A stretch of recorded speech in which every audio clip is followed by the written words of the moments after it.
Assalamualaikum warahmatullahi wabarakatuh. Perkenalkan, nama saya Karina Liandra.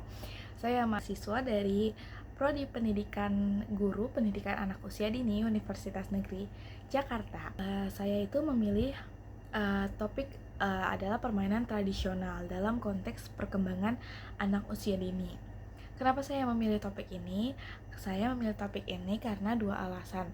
Yang pertama, secara akademik, bermain itu atau permainan ini merupakan memang dunianya anak usia dini pada masa golden age. Jadi anak usia dini ini pada masa ini memang masih masa-masanya bermain. Jadi permainan tradisional ini tidak hanya bisa digunakan sebagai hiburan semata aja, tapi juga bisa digunakan sebagai media stimulasi perkembangan anak yang kaya akan nilai budayanya. Kemudian secara pribadi, saya juga melihat di lapangan, apalagi di saat modernisasi saat ini, banyak anak-anak yang lebih memilih permainan lewat ponsel ataupun tablet gitu, yaitu permainan-permainan digital dibandingkan permainan tradisional seperti engklek, congklak, ataupun lompat tali.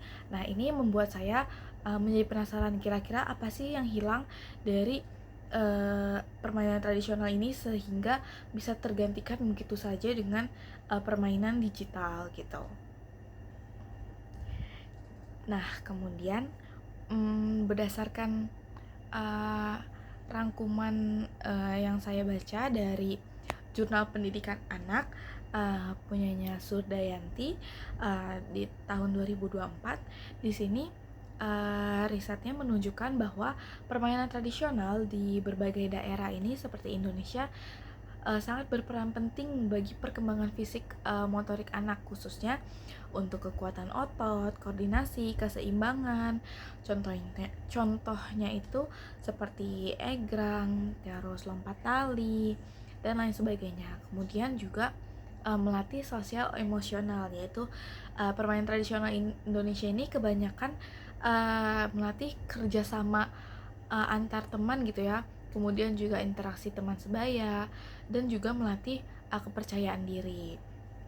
Kemudian kalau dari jurnal Wijayanti dan Cakrawaladini dari jurnalnya dari Universitas Pendidikan Indonesia, mereka itu menjelaskan bahwa permainan tradisional ini bisa dilihat sebagai media stimulasi kemampuan sosial anak, karena dunia bermain ini memang dunia anak yang menstimulasi aspek fisiknya, kemudian emosi, sosial bahasa, kemudian juga budaya.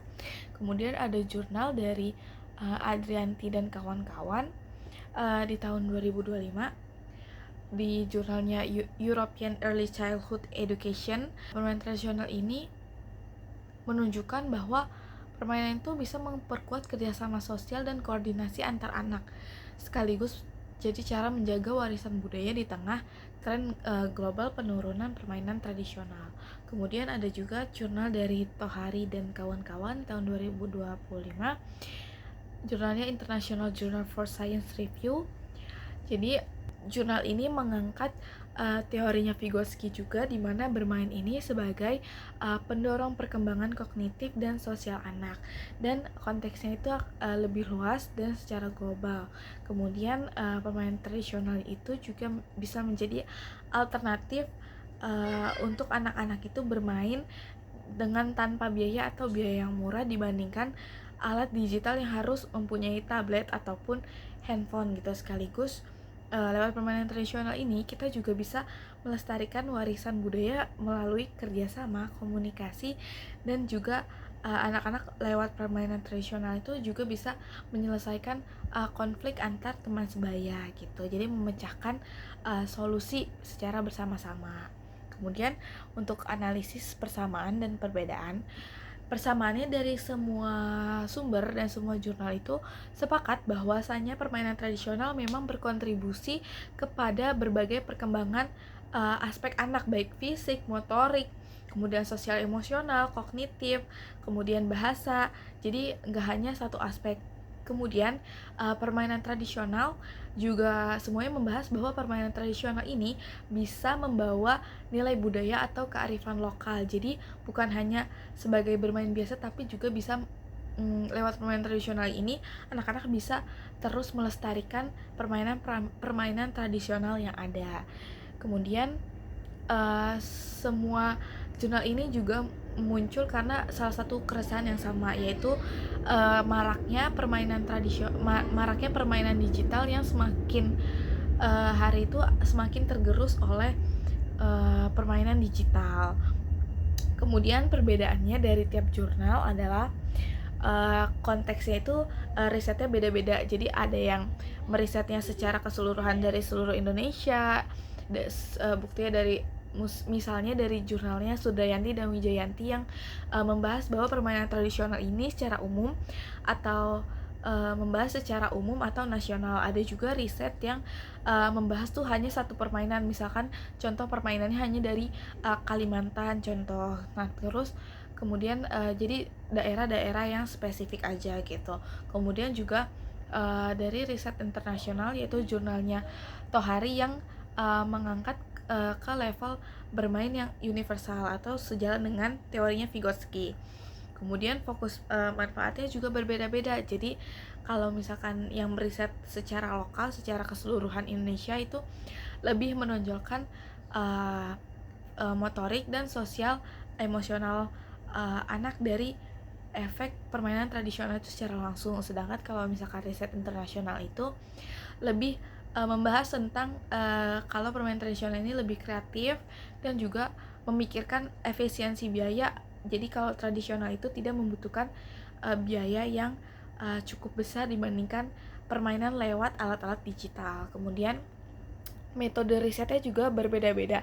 Ada yang risetnya literatur atau kepustakaan, ada juga yang lewat observasi langsung yang mempengaruhi jenis bukti atau jurnal-jurnal yang dihasilkan.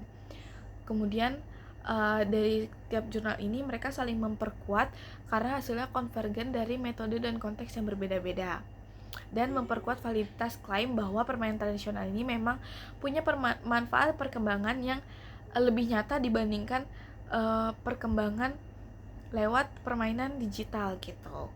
Menurut saya, persamaan antar riset ini menunjukkan bahwa manfaat permainan tradisional itu bukan hanya klaim yang dibesar-besarkan, karena permainan tradisional ini memang ditemukan secara berulang gitu ya, di berbagai konteks dan metode yang berbeda.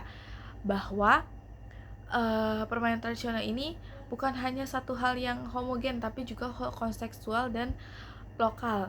Saya melihat bahwasanya permainan digital saat ini sebenarnya dan berbasis teknologi saat ini sebenarnya bisa saling melengkapi dengan permainan tradisional gitu ya, bukan saling menggerus satu sama lain atau saling meniadakan. Tapi permainan tradisional ini bisa jadi fondasi keterampilan sosial dan motorik yang justru mendukung anak ketika mereka nanti belajar hal-hal yang lebih terstruktur.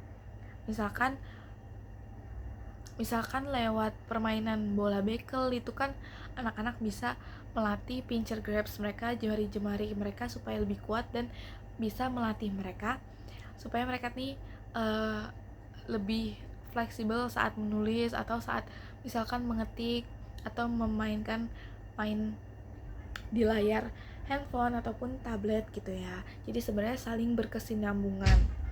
Kemudian jadi bisa disimpulkan bahwa permainan tradisional ini sebenarnya tetap relevan sebagai media stimulasi perkembangan anak usia dini secara holistik, dan penting untuk terus dihidupkan di tengah pendidikan anak yang semakin hari ini mereka bermainnya itu semakin kecanduan lewat digital gitu.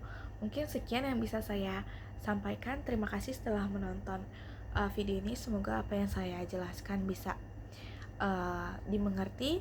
Kurang lebihnya mohon maaf. Wassalamualaikum warahmatullahi wabarakatuh.